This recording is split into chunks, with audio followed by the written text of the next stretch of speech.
Hello everyone, welcome back to the new video.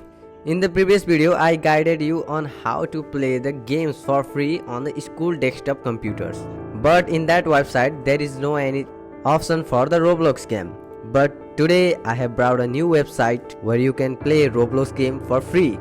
So today in this video, I am going to guide you on how to play the Roblox game on your Chromebook. So without any delay, let's move to the video.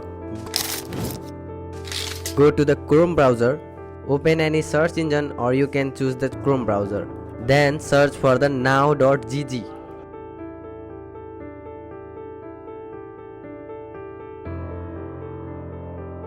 And here search for the Roblox in the search bar of that website.